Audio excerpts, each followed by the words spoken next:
Mole on the right hand, penguin duck birthmark. This is not about fame, dumbass. This is about getting terrorists in prison holding me hostage committing crimes who just started shocking my heart. It's 9:32, August 11th. So like I've been saying numerous times now, stuff in my DOJ letters would only make sense to my life, such as people I've encountered in life, such as doctors I've encountered in life, working at different hospitals when I lived in Brooklyn. There's certain specific doctors discussed in some of my DOJ letters pertaining to odd encounters. Anyone pretending my life was theirs don't even know who some of those doctors are, especially kids in Houston, Dallas, New York, California, Dubai, etc. They never encountered these guys because they never worked at Brooklyn Hospital Center or Brooklyn Methodist or Woodhull or worked at Kings County or Lutheran. They wouldn't. My letter wouldn't make sense for their life because they don't even know who those people are. They never encountered them. They didn't have a registered ID at those hospitals, etc. There's two of them. This is Kings County, I think. This is Kings County, if I remember correctly. This is Brooklyn Hospital. Yeah, so they didn't even work at these hospitals. I encountered these doctors, some of these doctors' names, and I went to med school. I was never a mind melder. I didn't know anything. I was oblivious to everything.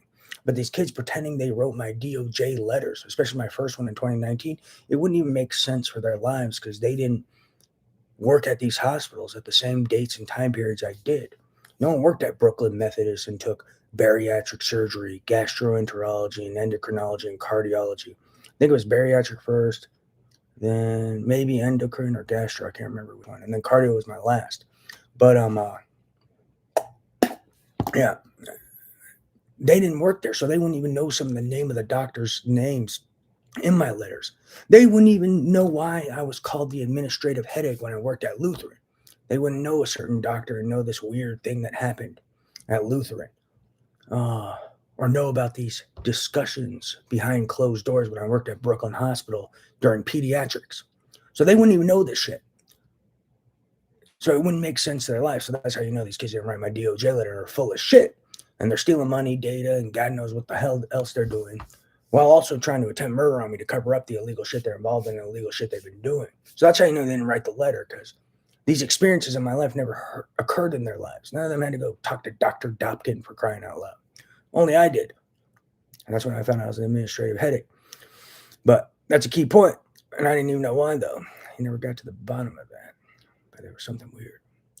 But and that's a key point. So my DOJ letters wouldn't even make sense to these kids' lives. So that's just one easy way to catch these kids in so many lies. It's ridiculous.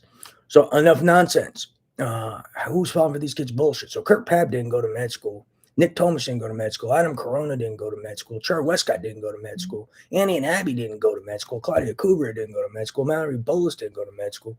Where are these other people pretending to be me? They didn't go to med school either. They didn't live in Brooklyn 2014 to 2017. They didn't live at the Brooklyner.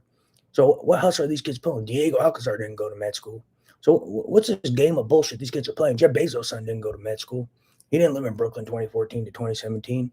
Kanoian didn't live in Brooklyn 2014 to 2017, didn't go to med school. So what's these kids hustle? It's ridiculous. Praise Jesus.